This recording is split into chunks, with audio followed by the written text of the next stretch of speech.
In Hong Kong, a reunion.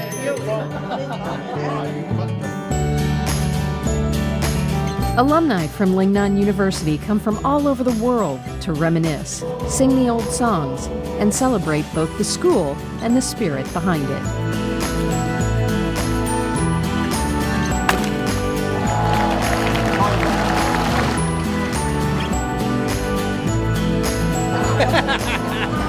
It's an approach to education that has survived and prospered for more than 125 years.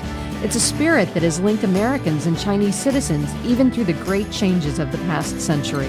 It's based upon a belief that people from both countries have much to share and much to learn from one another. It is very important that the people of China and the people of the United States have a better understanding of each other. And the role of young people in this process is critical.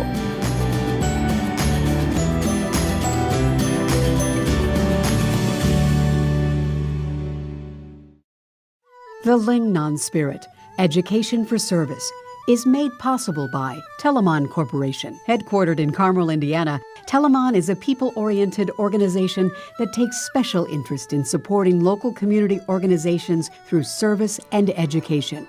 The Confucius Institute in Indianapolis, connecting cultures and building bridges of understanding through language education, academic exchanges, and promoting Chinese culture. The Confucius Institute in Indianapolis at IUPUI.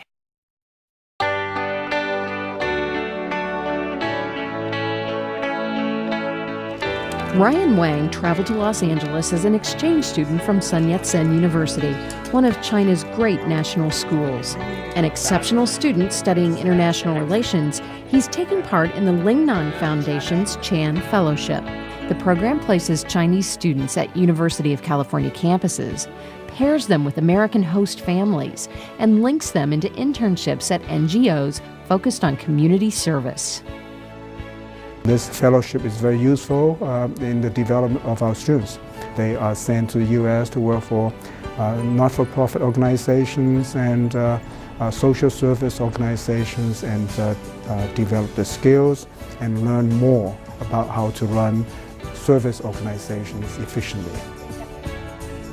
Ryan lives with the Silvers, a couple who have already raised their own children into adulthood and were happy to have another student in their home. Ryan has a really good sense of humor. He's a good joker and he's a good teaser, and he accepts both of those two things, and so am I. So that was a real big eye-opener. I think he's helping to shatter some myths maybe that I've had about Chinese students. Ryan acts as a docent at the Museum of Tolerance, the educational arm of the Simon Wiesenthal Center in West Los Angeles. Are you ready to go? Yeah. Okay, come follow me. Leading visitors of all ages through Holocaust history and showing its relationship to modern forms of discrimination. When I was in China, I'm not so familiar with the Jewish cultures and Jewish life. It's a really great experience for me to explore more culture, the different cultures in the world. It's a really great way for me to think about how I can promote social justice and promote human rights in China. It's not just like lectures in the classroom. Ryan is the first Chan Fellow the Simon Wiesenthal Center has ever hosted, creating a learning experience on both sides. Through service learning, the students hopefully are gaining background in some important skills or concepts, but then they're seeing how they can apply them in a very meaningful way. We just had a workshop looking at the threat actually of social media and the internet. Ryan actually is helping us with research, looking at some Asian hate sites. But I think in many ways, what I'm hoping Ryan is taking away is that we're an educational institution.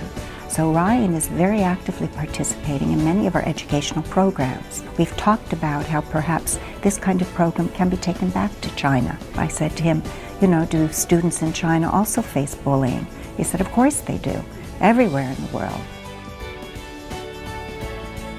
Museum of Tolerance is a fabulous place to promoting the human rights and social justice. So I come to know more about how to educate the public. I think that experience is pretty cool and it's really valuable for me and even for my future life. I get frustrated. In the 1800s, religious organizations from the United States found an educational foothold in China. Canton Christian College became Lingnan University and settled finally on a beautiful campus in Guangzhou. The lovely architecture, immortalized in art all those years ago, stood the test of time, and it continues to inspire today.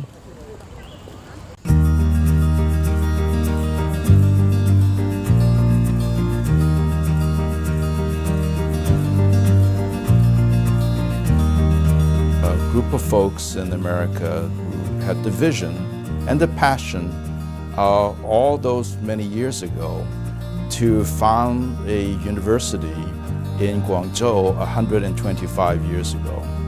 And this is really a story of tremendous vision, passion, interest to bridge the gap between America and China through promoting higher education. Lingnan Foundation foresee everything a lot earlier.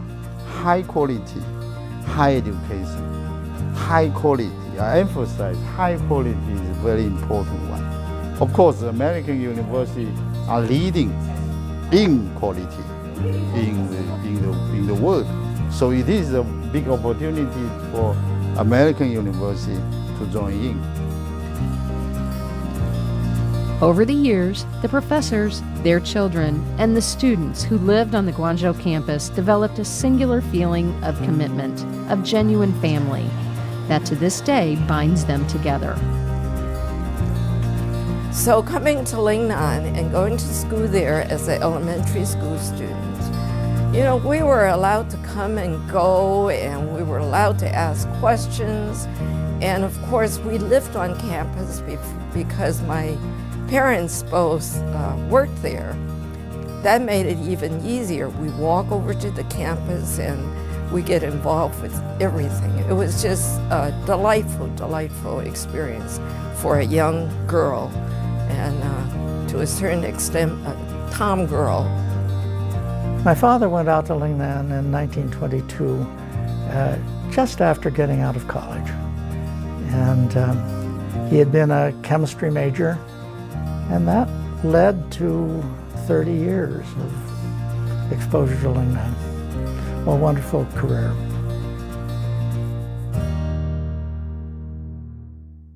The advent of China's new government following World War II resulted in the dissolution of over a dozen private universities in favor of state schools. The beautiful Lingnan campus in Guangzhou became part of one of the great national schools, Sun Yat-sen University. But Lingnan leadership reincarnated their school once again, this time in Hong Kong. Lingnan alums, those powerful men and women and their families, founded not only another college campus, but schools built from the elementary grades up. The officials, the graduates, and the so-called children of Lingnan populated the school's foundation, government, and business leadership roles around the world. Lingnan and 12 Christian universities were dismissed in 1952 during the departmental adjustment in China. A team of alumni and I went to Beijing together. At that time, Prime Minister and Board of Education Director Li Peng heard about this idea. He told me Lingnan's education method is different from others. We are more united and more westernized. The Lingnan alumni always wanted to do something back in the old campus, where they have lived for so many formative years in their life. At that time, the Ministry of Education was not too willing to let Hong Kong people to come in. But eventually, I think through my father's friends, the Vice Premier at the time, he agreed that we can come back to the old campus. And with that, Lingnan was reborn in its original home, now a profound part of the Sun Yat-sen University experience, and a source of immense pride to the living graduates who not only refused to give up the value of education for service, but continued to invest in it over the intervening decades.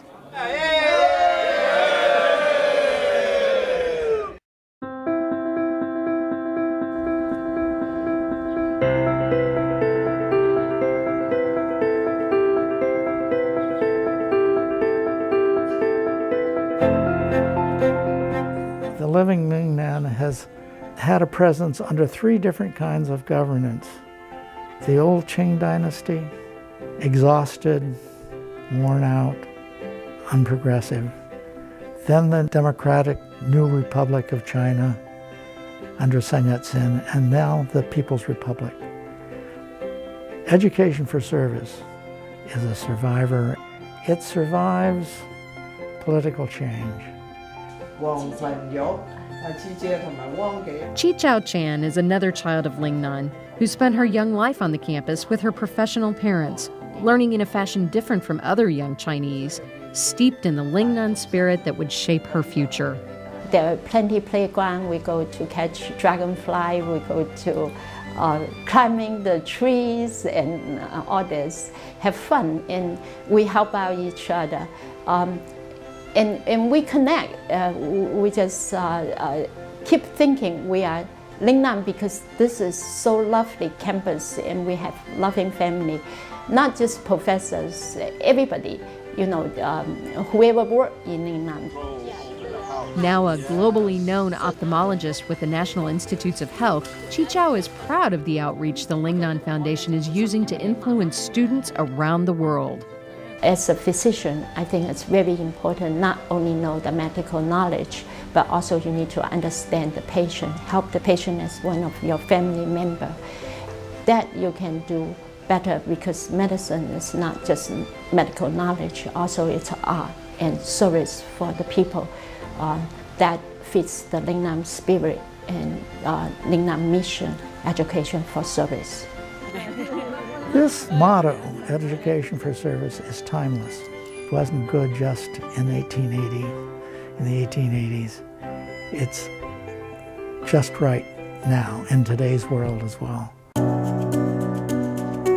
Student Xinchen Zhu was already interested in labor issues in China when she learned about the Chan Fellowship. As another high-performing student from Sun Yat-sen University, her internship dovetails perfectly with the skills she hopes to take home. I work in the UCLA Downtown Labor Center. I work with a program called Global Solidarity. It's about establish the relationship between China and the Los Angeles unions.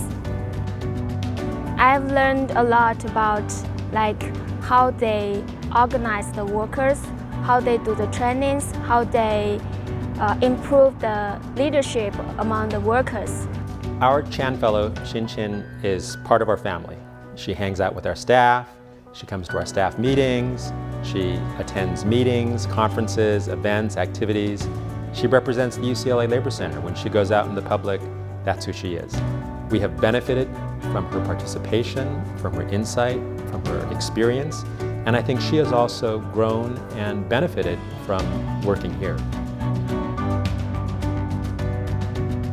Gary Zhang, now an attorney in Hong Kong, says being a Chan Fellow changed the person he would become. The Chan Fellowship experience made public service or social service part of our life. And it's not just during the Chan Fellowship experience. After the Chan Fellowship period, we make it a continuing mission of our life. This is the same for many of my co-fellows and our friends from the Chan Fellowship program. The fellowship program really functions as a bridge for cultural exchange between China and the US. The team of Chan Fellows represent a younger generation of Chinese, and when they come to the States, they will show to the American people how the new generation of Chinese will make contributions to social service and how the new generation will react to the outside world. They will show to the US public that they are a group of young people of very good education, they are very active, they're very sophisticated.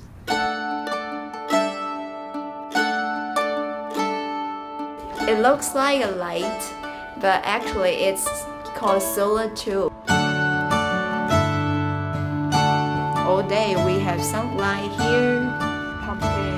Jacqueline Cheng was a statistics major at Sun Yat-sen University before she came to Santa Monica Community College to intern at an environmental program called Sustainable Works. It was a good fit because Jacqueline wants to help with waste management policy in Guangzhou, and Sustainable Works really needed someone with her skills.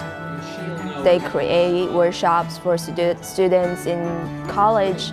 Basically, it's like a 9-week program, and each week they talk about different topics like water, energy, transportation, shopping and food, talk about the problems we face and what we can do and in our daily life, just some simple and hands-on solutions to make our life just easier and reduce our harm to the environment. She's a genius, I'm telling you right now. Garrett Hart leads the Sustainable Works program and says that while it was a leap of faith to take on students from a culture a little less familiar than that of other interns, he's never been happier with the decision. I mean, she's only 21 years old, she's an undergraduate, but she knows things that none of us know, and she's able to just kind of cut through it and get it done, which is really great. You see no grass here because we want to save water. So they're not just here learning and taking it back, I assume. They are here actually making changes within our organization right now. So we benefit tremendously. It's really fun for us, but also a great experience to be able to host international students here and share our view of American culture, and they can see our marriage too of what an international marriage looks like, and a really comfortable and loving relationship that we have. Jacqueline's been really sweet, and she has a nice sense of humor and brings a lot of fun to their house. So I really enjoyed having her here. They are really fun and very sweet and really loving. So we are having a really wonderful time. In addition, their intention to make the world a better place is pretty impressive. We use water every day, and this helps. So what happens with the Chan Fellows that get to work here, and I do call it work because they work very hard, is they're experiencing working with the community and seeing results on a daily and weekly basis. So I think that has instilled in them the idea that what they do has an impact very quickly. You're actually taking what you know and making things happen. We hope to always have a Chan Fellow here. This was our idea. This is really good stuff. Whether their service education happens in Southern California or in Northern California at UC Berkeley, the Chan Fellows are celebrated, along with their host families, at the end of the semester. Clearly, bonds were formed, but most important are the lessons each student will take back home, adding his or her own new perspective to China's future. I think the W.T. Chan Fellowship is a marvelous opportunity for a young student from China to expand her or his horizons way beyond what they would get as an education in China. And so the lucky students who are part of this program learn about the U.S., they learn about service to the community, they learn about what things are really like when they go to work actually, and they're not just studying. First of all, they're chosen because of their history of service and their academic record. So they're already sort of at the top of their game, but when they come here, they gain so much more.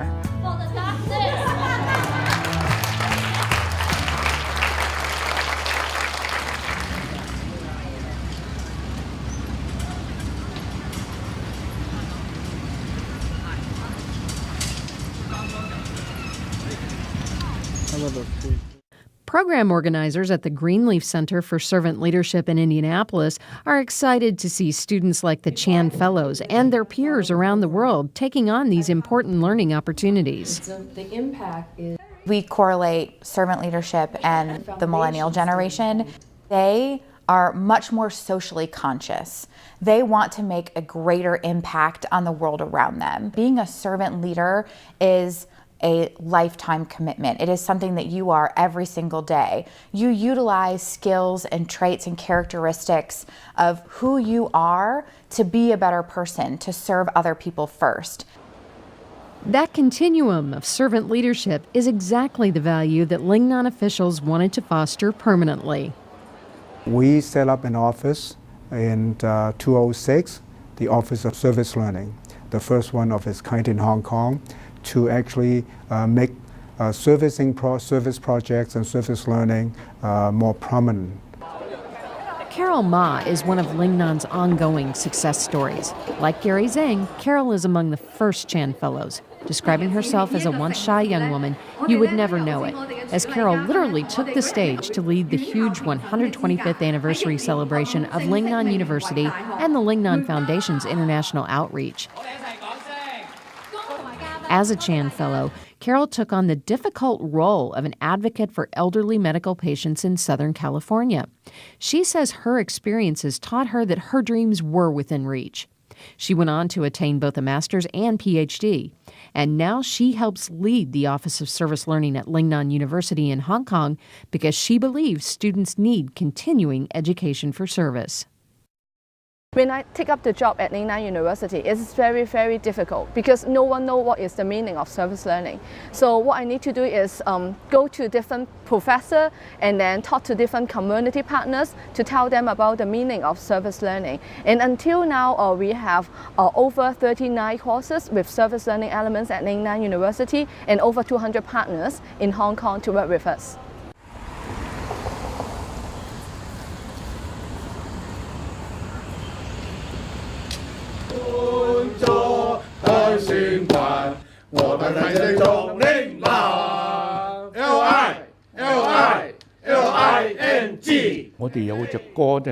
We have a song at Lingnan.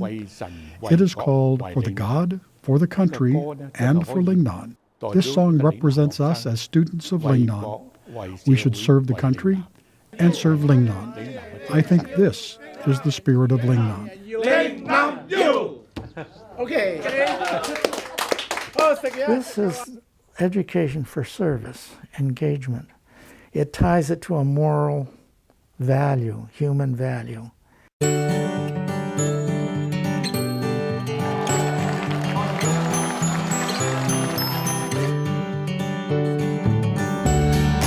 And on the 125th anniversary of Lingnan University, those ties pull on the heart, drawing hundreds of alumni back to their roots. I helped contacting with Lingnan alumni from all over the world. I truly felt the warmth and closeness of their friendship. When you go out and see and take part in a Lingnan celebration of 120 years, you're seeing a family gathered.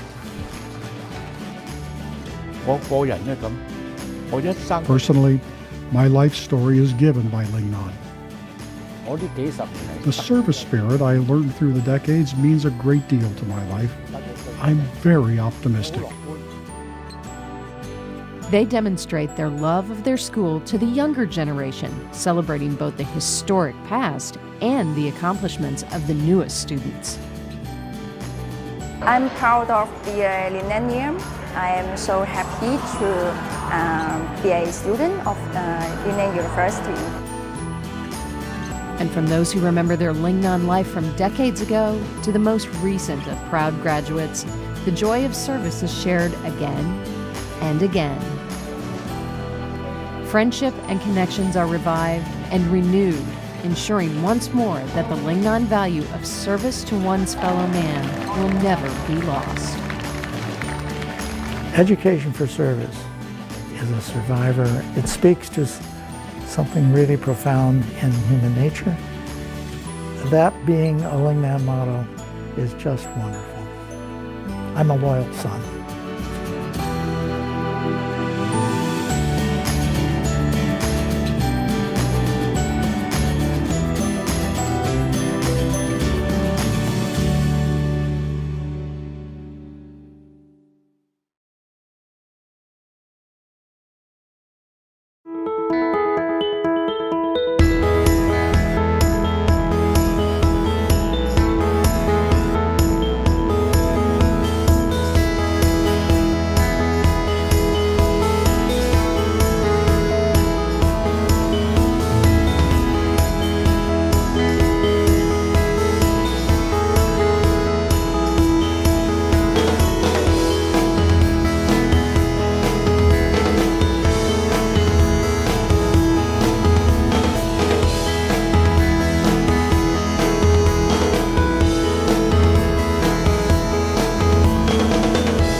The Lingnan spirit, education for service, is made possible by Telemann Corporation. Headquartered in Carmel, Indiana, Telemann is a people-oriented organization that takes special interest in supporting local community organizations through service and education. The Confucius Institute in Indianapolis, connecting cultures and building bridges of understanding through language education, academic exchanges, and promoting Chinese culture. The Confucius Institute in Indianapolis at IUPUI.